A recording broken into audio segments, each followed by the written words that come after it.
Okay, so it's time for the first panel of the day, CleanTech by the numbers, investments, indexes, and IPOs. And I invite my good friend and fellow board member, Brian Kremer, the CleanTech investment banker at ROTH Capital, up here on stage. Who will be the moderator of this first panel. I'll let Brian introduce the rest of his panel, and hopefully we'll hear about how these guys are going to solve the capital shortage problem in the CleanTech industry here in Orange County.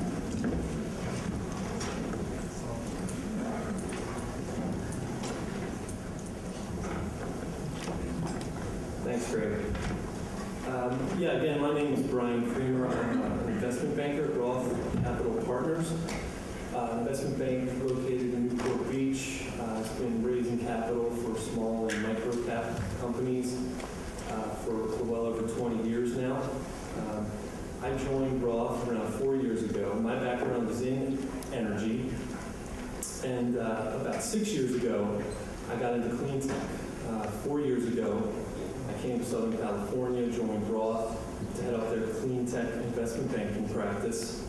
I spent about 2 years in equity research in between, and more recently back into investment banking, again, in CleanTech. So as a representative of both ROTH, who's a family member of CleanTech OC, and as someone who's dedicated their career now to CleanTech, it's a real honor to be here for the first panel, open up the panel discussions, as well as a very distinguished panel. Excuse me.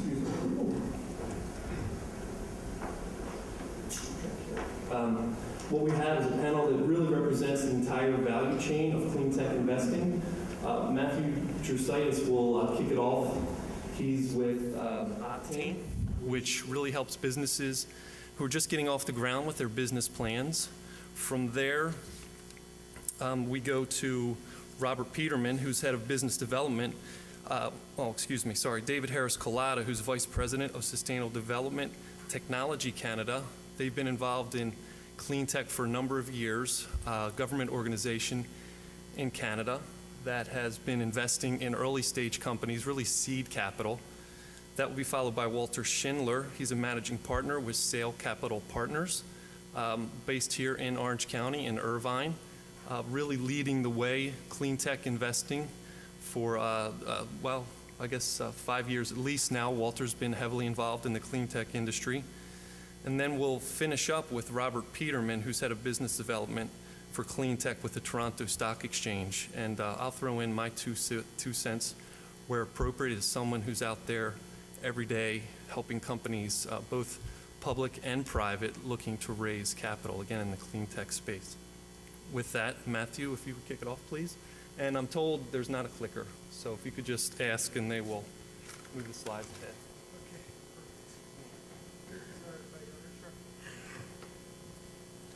Well, the joke around my office is I never met a microphone that I didn't like, but I will try to go pretty quickly.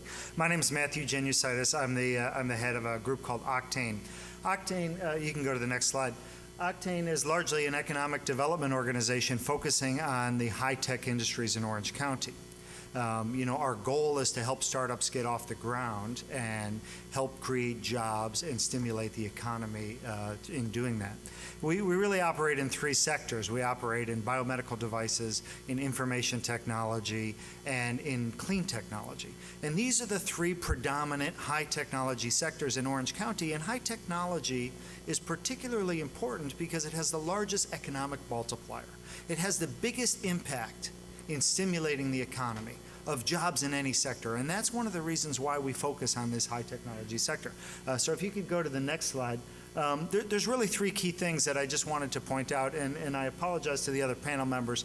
I'm going to take just a couple more minutes in my intro, but I promise I'll keep it right at around 5.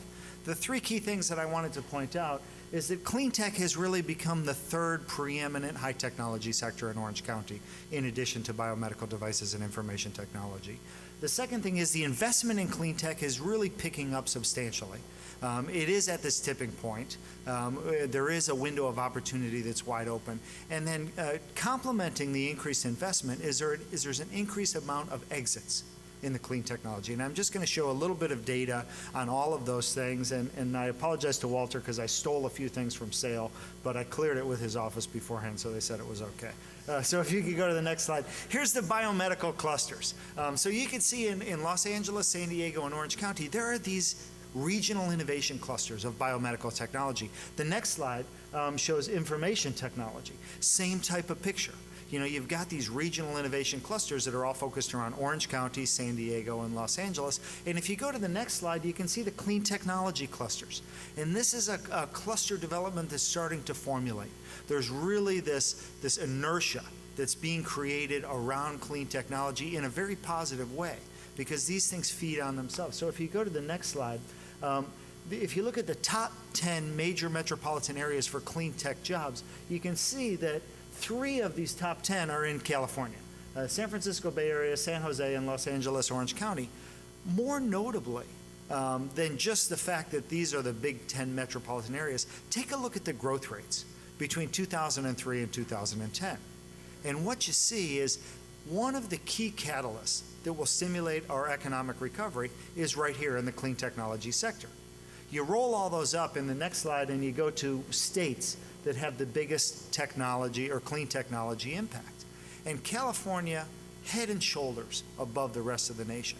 So this is one of the reasons why we at OCTANE are particularly happy to be part of CleanTech OC and to be a paladin, to use Steve's term, to be a paladin for change. So go ahead to the next slide, and we'll talk about the investment sectors. Now, these are the top 10 investment sectors, and Greg mentioned this in his slide, looking at the number of companies or the number of deals that are done in new technology. So if you take a look at it here, you've got software, semiconductors, medical devices, clean tech. Going on to the next slide, it shows that there's really 3 sectors that all are combined into IT. And then if you go one more slide, it shows you that the top 3 sectors, in terms of number of deals that are getting done, are medical devices, information technology, and clean tech. But if you look at it in terms of money, and going to the next slide, what you see is the amount of total investment. Clean tech is head and shoulders above the rest. Now, we were looking at this and we were saying, God, how come clean tech is so much? Then going to the next slide, we said, well, Fisker Automotive is a pretty significant portion of this. And Fisker Automotive takes a lot of that. Also, if you combine the clean technology sectors and you put it all together, going to the next slide, it shows, again, though, even with Fisker Automotive, clean technology, medical devices, and information technology are the 3 preeminent regional innovation clusters here in Orange County. So going on to the next slide, I start to talk, and this is my last slide, about the exits. You know, I think that this entrepreneurial world is very much of a balance. You know, what goes in needs to come out. And the more stuff that you take out, the more room that there's going to be to put more stuff in. And the same works for investments. If you want to stimulate more investment, show the investors that there's an exit pathway.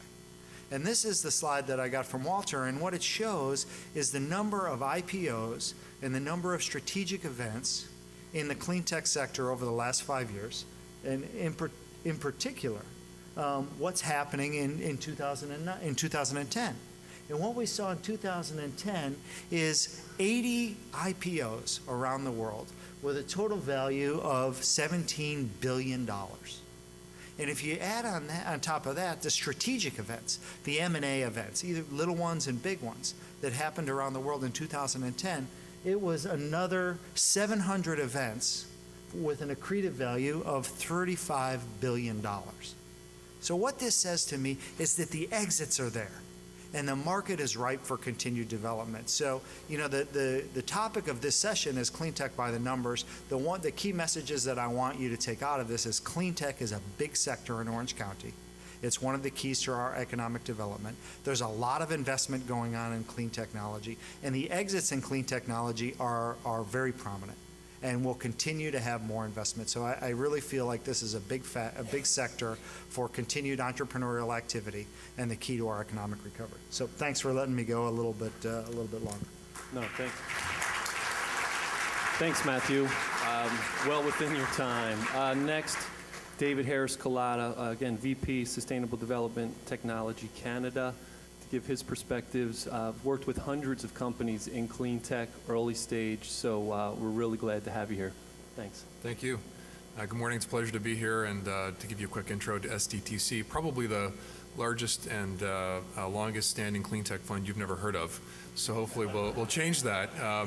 We've been, if we can go to the next slide, we've been in business for about 10 years now, backing clean technology companies in Canada, although we have significant international participation in our fund and in our programs. And you can see that we operate two funds, one which is specifically targeted at pre-commercial clean technologies, a $590 million fund, and the second is specifically for biofuels and a bit of a later stage, our next-gen biofuels fund, which is helping build a first-of-kind near commercial volume plants for biofuels.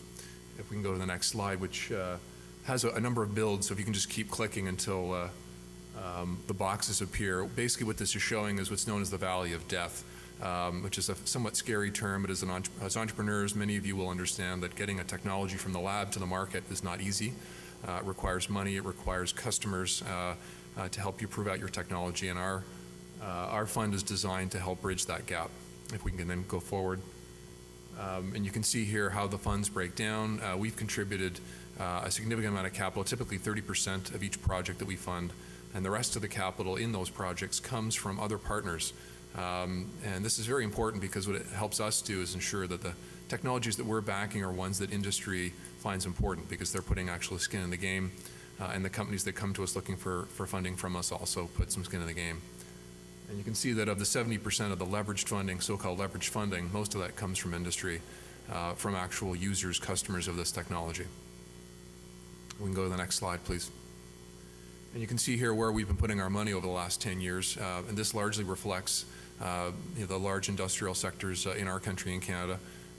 Most of these technologies are helping in some way or another reduce energy consumption, but also reducing water consumption or cleaning water, taking waste, turning it into valuable co-products, et cetera, in some way having an environmental impact, as well as, of course, producing a technology which will have commercial applicability and then scale up and sell and make the investors which follow us, like Walter, who's coming up after me, make lots of money. We can go to the next slide. My job at STTC is to help our companies that come into our program at an early stage, when they then get more mature and their technology is then proven, to help them raise money from the private capital markets. And you can see here the success that we've had, and our companies have had in raising capital after we came in. And after a dip in 2009, which was a pretty tough year all around, it's been a pretty steady track up and to the right. And this year, we're on track to have another record year, probably topping the $407 million that our companies raised last year. We can go to the next slide. And most of that capital is actually being driven from regions outside of Canada. So the investors that are coming into our companies are increasingly coming from the United States, from Europe and Asia. And you can see the growth here from the first 3 years to the last 3 years. Most of that's coming from, I believe it's the purple bar, which is the United States. And most of that's coming from California. We can go to the next slide. In terms of the types of capital our companies are raising, this is an interesting statistic just to add to some of the stats we saw earlier, that most of it is venture capital and private equity, but the other pieces are starting to grow in terms of PIPEs, which are private investments in public entities, and actual public offerings, and a little bit of debt, although that's been hard to come by in the last couple of years. And in terms of the public offerings, we also had a very successful company of ours went public this year, which Rob will talk about, I hope, because it went public on the TSX, a company called EcoSynthetics. So the clean tech market is maturing, and the types of investors that are attracted to clean tech companies is starting to diversify, which is a really great trend. And we got one more slide. We'll pass over this. We also help our companies connect with large multinational companies to get their technologies to market. And if we can go one more, the next slide, you'll see that we had recently a research study was done of all the clean tech companies in Canada, and we were able to tease out the ones that we backed versus the ones that we didn't. And you can see here that the revenue growth rates of our companies vastly exceeds those that we didn't back. So we believe that this is showing that the companies we've been backing over the last 10 years are the best ones.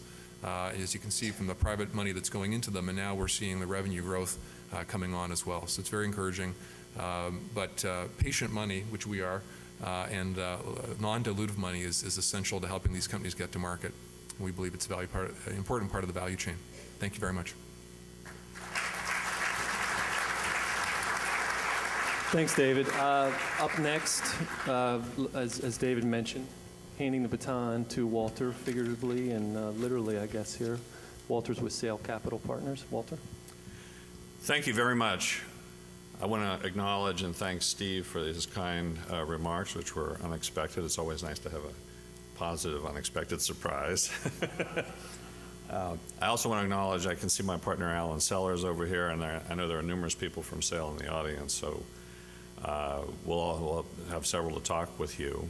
I'd like to ask whoever's moving the slides to move them once every 15 seconds, because I have 3 remarks I want to make at the end that are not in the script and spontaneous and surprising, since I just thought of them after I had my second double espresso. So let's go to the next slide. I think this is the slide that shows that this is actually emerging as one of the epicenters of the world, if not the epicenter of CleanTech. And this slide documents. I like to keep these slides moving because I don't want you to learn too much as we go through this. But California actually surpasses China right now in private venture capital allocated to CleanTech, which is surprising. This chart shows that each and every year, total clean energy investments in the world have actually risen each and every year, and yet each and every year there's been a prediction that this will not happen next year. This happens to be a somewhat redacted version of 3 of our companies, which shows that they're all reaching the inflection point right now, and it's very exciting. We tend to see things before the public sees them because of our portfolio. And then the indexes, now that people have studied them, the CleanTech indexes are very vigorous and beating really the market generally, no matter how you measure it. That's what that slide says. This shows, interestingly, that the trustees of public pension funds have been actually the ones most focused on CleanTech, and surprisingly, university endowments are almost nowhere to be seen. Very interesting as our centers of knowledge. So now I get to make my 3 points. Everyone who ever prepares slides for me is very frustrated because when I stand up, I depart from them. So I want to make 3 very big picture points based on 10 years of experience in building Sale from really, truly the ground floor. First, disruptive step function changes in history, art, and investment all come from unexpected places and at unexpected times. Whether it was the Greek civilization defeating overwhelming odds against a Persian army, or Sir Francis Drake bringing down the entire Spanish Armada, these forces come as uncontrollable actions of destiny and lay the groundwork for tremendous creativity and resurgence. And that is what we're seeing in CleanTech today. Secondly, these things appear to be sudden, but they erupt from long building, uncontrollable forces.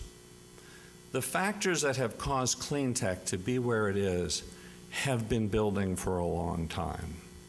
The growth rates in the previously undeveloped countries that are now eclipsing the growth rates of the developed nations. The surpluses of cash in countries that we used to lend money to and are now lending money to us. Third, to quote Victor Hugo, nothing is more powerful than an idea whose time has come. Thank you. Thank you, Walter. Hopefully, the CleanTech industry is able to once again outperform. I think that $243 billion in private equity, VC, and government R&D support could be a tough one to surpass from 2010 this year, but fingers crossed. Lastly, among the panel, and this is the final stage of that investment value chain, We have Rob Peterman, Head of Business Development for CleanTech at the Toronto Stock Exchange. You may ask, why Toronto? Well, they really are out in front, as Walter's mentioned, when it comes to supporting CleanTech, the investors. It's one of the questions I know I'm going to ask Rob, in supporting early-stage CleanTech companies versus some of the exchanges here in the U.S. So, Rob? Thanks very much, Brian. First of all, thanks to CleanTech OC for having us here today. It's a great opportunity, and it's great to be on the stage with two partners that we've worked with quite closely. So I'm sure everyone in the audience has their copy of Canadian Business from this month, but there's a 4-page spread in that about our partnership with SDTC and the 17 SDTC-backed companies that are now public in the clean tech sector on TSX, and we've also worked quite closely with the folks at SAIL, so it's great to share the stage. I'm not sure if my slides are up there. There they are. So we've gone straight to the agenda here, but I was going to try to provide a bit of information about what we're seeing in capital markets around the world. So provide a little context there for the conversation. Brian certainly can add quite a bit of horsepower to that, and then just tell you a little bit about the clean technology sector on Toronto Stock Exchange and TSX Venture Exchange. So next slide. Great. So, it's funny how quickly data can come out of date around the capital markets, and this kind of data is hard to gather, but it's useful to take a look at capital markets around the world and see how they're performing. What you see up there are the capital markets that traditionally clean tech or renewable power companies might have a careful look at. I think there's a lot of numbers on the page here. The one that I'll draw your attention to anyways is the bottom row, which is the market index returns. So capital markets, up till June had been on a fairly strong run, and we saw possibly the conditions gathering for a bit of an IPO window. We're seeing some of that sort of vanish with the volatility right now. The one other number I'll draw your attention to is the number of new listings. So TSX and TSX Venture cater, specifically to a small and mid-cap marketplace, and that's part of our fit with the clean technology sector. And you'll see that 276 new listings during the first 6 months of the year. So it's a very active small and mid-cap market. Next slide. I'll just flash this up for a moment, but the idea here is that there's a lot for investors to sink their teeth into within the clean technology sector. There's some major infrastructure opportunities. I'm not even, in this slide, we're not even covering sustainability opportunities for specific industries, but there's a gigantic investment opportunity, and that's something that gets interest. So that's one point. Next point, next slide, very quickly. It's hard to capture everything around clean tech. Renewable energy is one that is easier to put your arms around. These are the top 10 renewable energy financings around the world, according to Capital IQ, over the last 2 years. You'll see there were 2 TSX initial listings in geothermal in 2009 that made that list, but wind in China has been the biggest factor in the capital markets around the world. Now, so switching right on to TSX, I think if we can move forward 2 slides. Everyone on the stage here is a source of capital. None of us are right for every company, so I want to give you just a quick understanding of Toronto Stock Exchange. We have about 131 companies now in our clean technology sector. This is how they break down by subcategories. We're at just over $700 million raised for the first 6 months of 2011, so we're tracking towards a fairly solid year for financing in the capital markets for clean technology companies. The other point I'll make on this slide is that 32% of the companies on Toronto Stock Exchange are graduates of the TSX venture exchange, which is our capital market for smaller companies. Next slide, please. This is our story for some gathering interest around the clean technology sector. So I'll make 2 points. So one way that our market differentiates itself is analyst coverage at an earlier stage. So one thing that is happening in Toronto is the investment banks are investing in research coverage for clean technology companies. And that plays out, I think, in liquidity, so the volume of shares traded. So for us, it's a positive to see that investors are responding to the clean technology sector. We've got a 25% cumulative annual growth rate over 5 years, and this year we're tracking towards another substantial gain in liquidity. So investors are responding, and banks are investing in the sector. And then my last slide is these are our top 10 clean technology financings over the last 12 months. I'll just draw attention to 2 in particular. The one at the bottom of the list, GWR, Global Water, was our largest IPO in the clean technology sector in 2010. That's a water utility company in Phoenix. And then moving up the list, I think it's number 5 on the list, is EcoSynthetics. That's an IPO that closed on August 15th. It's an SDTC-backed company. They raised just over $100 million in a deal led by UBS. So that was a positive market sign, and then we moved into some major volatility. So thanks very much.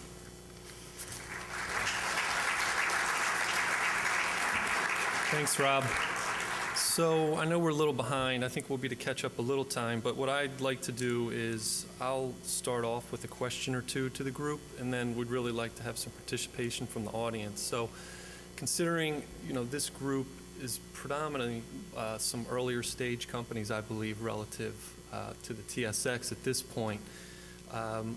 David, maybe, Matthew, maybe start with you in terms of, some of the key points you make to companies as they're putting business plans together, going out to raise some of that first stage capital, quickly. How's this?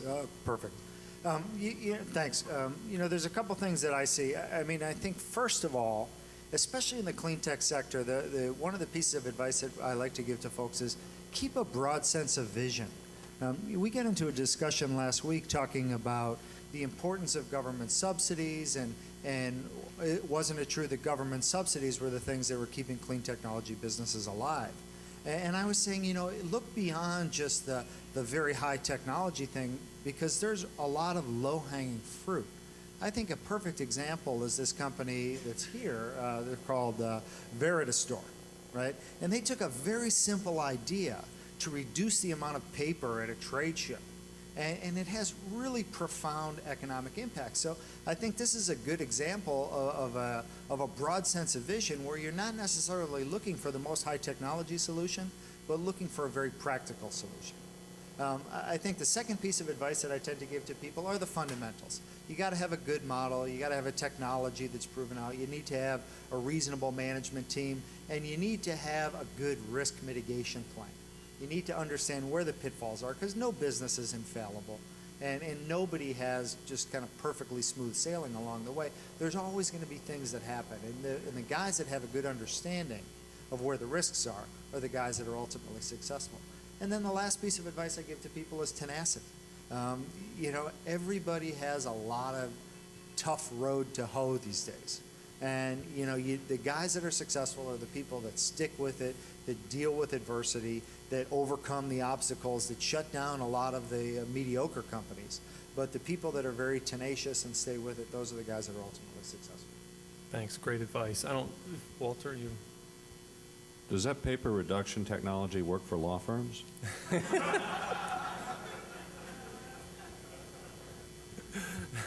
David, let's a jumping point there. You've looked at so many companies. Law you guys firms? That's my jumping point.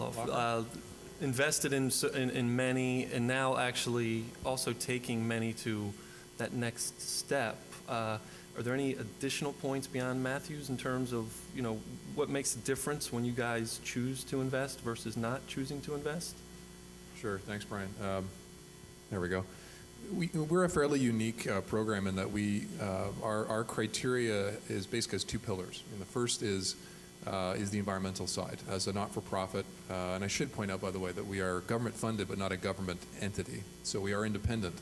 And we value our independence fiercely because it allows us to make the best investment decisions possible without political interference, which I think is an important part of any investment decision. But what's unique about our program, though, is because we are a policy instrument of the government, is to try to have an impact on the environment. So every technology we look at, we actually measure the environmental impact, estimated, of course, because it's pre-commercial. And then we have very intense due diligence around that. We use external experts. And then we track that afterwards to make sure that as part of our project, and then after the project's completed, that it's actually going according to that plan. The second part we do is similar to a VC. We look at the business impact and we say, is this a business plan that's likely to succeed? Is it driven by a customer need? Is it solving a problem of a particular industry? And those things actually are mutually reinforcing. And that's the thing about CleanTech that I think is we've been showing over the last 10 years, all of us in this room that have been backing these companies, is that what's good for the environment can be good for business.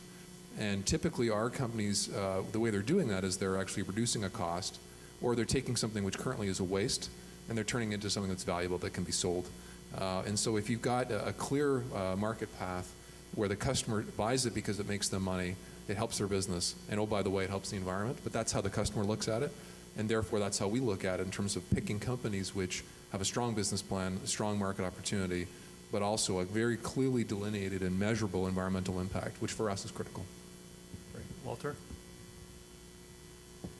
I would say that the typical mistake that most people make, particularly in the U.S., is everyone thinks they're doing a deal. Everybody thinks they're doing a transaction. People come into our office and they say, I've got a deal for you.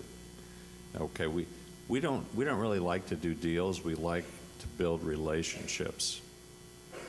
We find that in the long term, we will make more money by building relationships than by doing deals. And so we've tended to be very selective in the relationships that we build. And that has been a big key to our success. So we build relationships with all the people we work with, whether they're full-time at sale or whether they're on our advisory board or in our portfolio companies. And that entails a burden on both sides. On the side of the company, they must perform. On our side, we must step up even when others have white knuckles and are fearful. We have achieved our greatest successes to date by stepping forward and investing in a company when it falters and when it seems that all is lost. And that is what relationships are about. Relationships are not based on being fair weather friends. Relationships are based on being there when no one else is. Thanks, Walter. I just, before we open it to the floor, Walter, I just real quick, since, again, you've said, as you've been doing this for 10 years now, the industry has seen a lot of changes in that 10 years. We went through the recession. I think the business models, strategies for a lot of venture capitalists, private venture capitalists, early stage investors has evolved. And we were in the room before this, and I think it's, this is similar, if I'm not giving away any trade secrets here, but you were mentioning, energy efficiency as a focus. Certainly was a focus of mine when I went to the research side, and I had to look at the entire clean tech landscape and say, where should investors be thinking about putting money, which business models make sense, and for most of that space, you don't need government subsidies to make it make sense. But there's also some changes in stages of companies where you're investing. I think that the VC world is investing. Could you just real quick maybe comment? I know you could spend a lot of time talking about it, but maybe where we are today in the VC. Yeah. Well, in honor of the two Canadians that are flanking me on each side here, I'll quote a great Canadian, Wayne Gretzky, who said, I always skate to where the puck is going, not to where it's been. And that's what we try to do. It's easier said than done. But I think that the herd generally goes after what is most visible and proven. And I think that the goal of all successful entrepreneurs, and we consider ourselves entrepreneurs, is to go where the puck is going and to see that before anybody else does. So we, for example, are investing now in the areas that we think will be big in the next 2, 3, 5 years. We're not investing in the areas that were great 5 years ago. So I think you as entrepreneurs don't want to waste your time doing things that have already been done. You want to go somewhere where no one else has been and build a road. Great.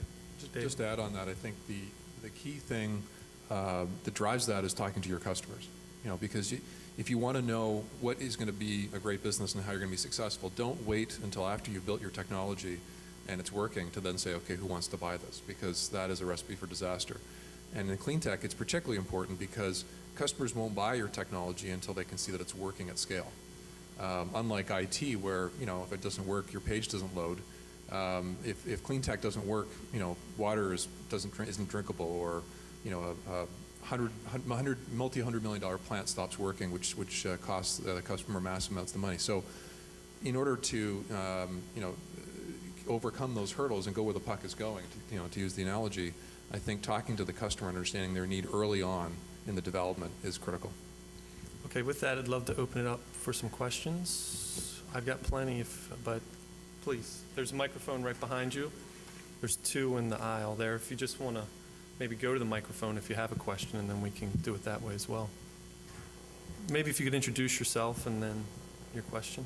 Right. My name is Greg Washington. I am the Dean of Engineering at the Henry Samueli School of Engineering here at UCI. And so I have a question as it relates to the role of academia and the role of academia in CleanTech.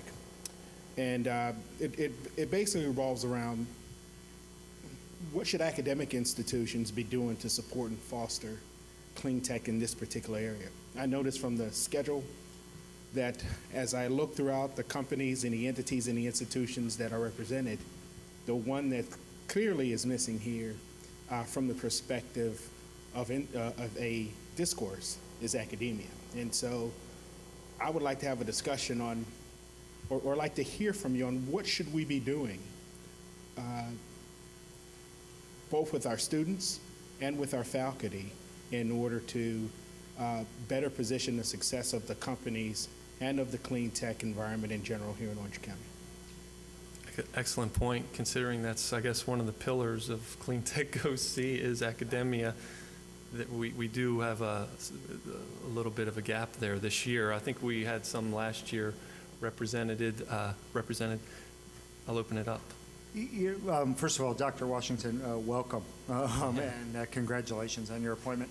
This is an issue we've thought about a lot, and we've tried to work very closely with the University of California in Irvine to do this, because clearly UCI is probably the most foremost academic institution in the world in terms of clean technology implementation. I mean, it's great at UCI.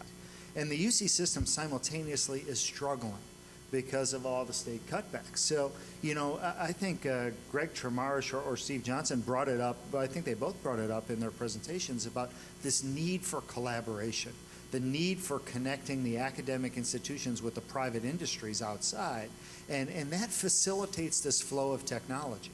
I think it serves 2 really positive benefits. First of all, it takes this cutting edge technology that's resident within the universities and brings it to the public. And at the same time, in bringing this technology out, it creates a revenue stream back to the university that's critically needed right now. So, if there's one thing that I would suggest in terms of driving and the role of the university is to ensure that this level of collaboration exists between the university environment and the external business environment. I mean, Walter, you might have some comments as well. Thank you. Both at SAIL and prior to that at Gibson, Dunn & Crutcher, I was involved in making sure that the University of California at Irvine was really the prime focus. And so my partner Alan Sellers and I have both been extremely involved. My partner Hank Havoc over here. We've all been involved in supporting UC Irvine. We believe that in order for the success of SAIL to spread throughout this entire area and spawn other good investment firms in clean tech, that the university's intellectual capital has to be number one in the world. Now, that's easy to recognize because you can see the parallels in other areas like Boston and Palo Alto. In our case, the challenge is that clean tech is an interdisciplinary area. So unlike some areas like software is a single sector, in the area of clean tech, it's a house of many mansions. And so it's very difficult for a university, which is divided into departments, to coordinate a clean tech specialty. That's been the challenge. I know that Alan is working on that and trying to solve that through the leadership of some of the people at UC Irvine, but it has to be an interdisciplinary activity. Yeah, and I know I would comment, based on all the companies I've worked with over the years, certainly CleanTech is, I would say, more so than almost any other industry, is really reliant, a lot of these small companies, on universities and access to their research facilities, professors. To be honest, it's a cheap way for a lot of times for these companies to gain access to, world-class facilities and both professors as well as students to help them, solve some of these really challenging problems. So I don't know, maybe next year, I think one of the things but I agree with Walter, it is interdisciplinary. You can't go to one person at UC Irvine. There's multiple professors that are working on this.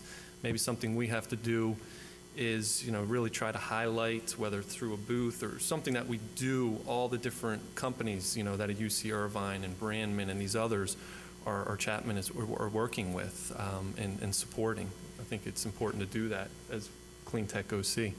Next question.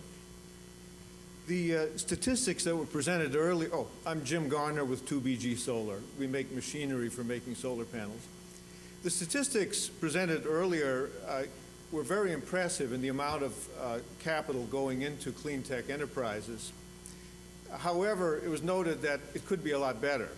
A lot of people are disappointed. So my question is, what are the main things that are throttling the investment in clean tech? Is it, for example, a lack of good business plans? Or is it that the risk-adjusted rate of return is really too low right now? Or is it that there's just no capital around? Is it all tied up in government bonds rather than in equity? So I know the easy answer is that all of the above, but could you try to pick the top one or two and suggest how it could be improved? If I could just jump in, I would say the single biggest reason why there's disappointment, perhaps, and to use your words, is that the path to commercialization and successful realization on investment for investors in clean tech is not a well-worn path yet. It's still, we're still pathfinders. So when you're looking at backing clean tech, there aren't a lot of proof points yet to say, well, if I take it in this sequence and I put this much money at this stage and I get to this point and then I go here, I can go public, or I can get, one of the big 3 vendors in this space to buy me. That might work, it might not. I mean, it's the case with any technology story, but in clean tech, it's particularly early days. So I think in terms of folks like Walter or us or others that are going in early saying, well, what's my risk-reward ratio here? It's hard to get really good data on that and to sort of understand, well, how big a bet should I make on this? And I think that's where there's a little bit of indigestion in the markets, is saying, is this an area where we can repeatably make money? And some are saying yes, and those proof points are starting to come out. But I would say in the next 5 years, there'll be a lot better data on that, and it should help, get the virtual circle going, where you've got money then coming back in and entrepreneurs spinning out or starting up companies again and doing it over again. But that's just starting to happen now. So I think that's, in my view, probably the biggest obstacle. The United States market in particular is challenged by the fact that most institutional investors are driven in their choices for a number of reasons by consultants. And the consultants generally don't consider that a track record for an investment firm exists until there's 5 years of cash on cash returns and distributions. That process is just starting right now. So the consultants are not going to feel really comfortable recommending investment in this space until about 5 years from now. So one of the things we've done at SAIL is look outside the United States to investors who are more interested in sustainability and investors who are prepared to roll up their sleeves and due diligence and try to understand themselves where the investments are going over the next 5 years and be early adopters in the space. But in general, right now, we're challenged in the United States because of the tremendous debt burdens that not only the government has, but also pension funds. About 84% of the pension funds in America are challenged in making their defined benefit payments. Rob? Yes, thanks. So I hate to be the guy who jumps in and repeats the 2 points, but those were the 2 things I wrote down when I heard the question. So one is this idea of success. So tracking the success of CleanTech IPOs and things like that.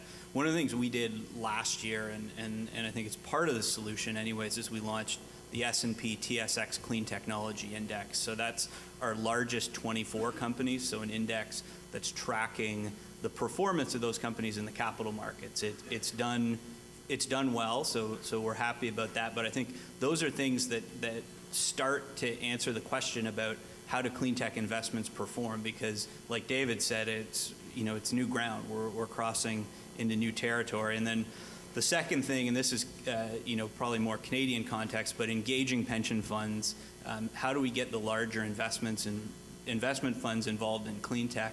I don't know all the answers to this, but we are looking at creating some committees and things like that in Canada, at least, that look at creating investment products that give the pension funds a little more access to participate in clean technology. So those are kind of solutions that at least we've seen, and I would echo the 2 biggest challenges that my colleagues made here. And from my perspective, it's a complex question, but I think my simplest answer would be risk. Coming out of the recession, investors from the earliest stage angel through the largest hedge fund, pension fund, mutual funds are much more risk averse. Everyone started to get a little more comfortable coming through 2010. You saw the floodgates start opening it up in terms of investors opening their pockets, being able to take a little more risk. Now the market's more volatile. Once again, we heard it earlier. I think the IPO window is probably going to be closed here for a little bit. So it's risk, and clean tech, by definition, if you're a pure clean tech play, it probably involves quite a bit of risk. So ultimately, one last question, and I think we're going to go to a coffee break after that. Hi, my name is Jason Scheuer, and I'm with Buildings Energy Science Training. And what our company does is we travel the nation teaching and educating the unemployed or underemployed construction worker on how to energy efficiency houses properly. And where does someone go if they have an idea that can really make a house more energy efficient? There are certain technologies out there that as we go and train students, that a lot of these people have great ideas.